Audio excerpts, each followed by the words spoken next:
The next important question to ask is, what price are we going to list your home at?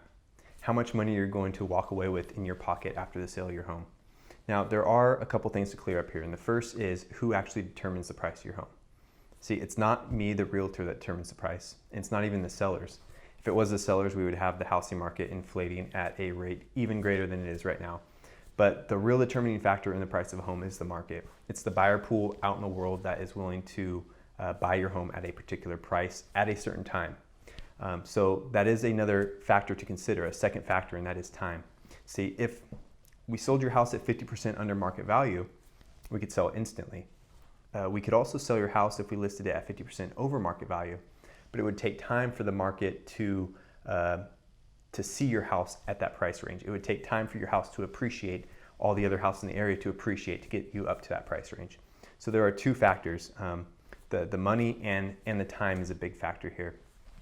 Now, when we are determining price, what we will do is look at what's called a CMA, and that is a comparative market analysis. So what that is we look at homes that are similar to yours in a similar area to yours, and we look at the active homes, that is homes that are currently listed. That's going to be your competition. So homes that are similar, the buyers are going to be looking at yours, they're going to be looking at another house that's similar, and they're probably going to be looking at multiple houses. So you have the active listings, which are your competition. We have the pending, which are houses that are under contract, they've accepted an offer, they're in escrow.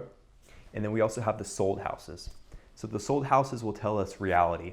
They're going to tell us what houses have actually sold for in the area. And it's very important to look at as many of those as we can, but again, we want them to be close in size, the amount of bedrooms, bathrooms, lot square footage, and general aesthetic of the house.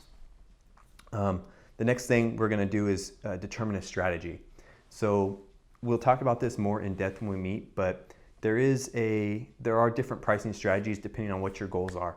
You can list the house right at market value. You could try to push the market a little bit, maybe list it a few percent above market value, or you can maybe list it a few percent below market value.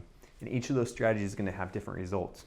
Generally speaking, listing below market value, you're going to get a lot of interest. You're going to get a lot of buyers that are interested, that are maybe writing offers, and that could create a bidding war, which would ultimately drive the price up.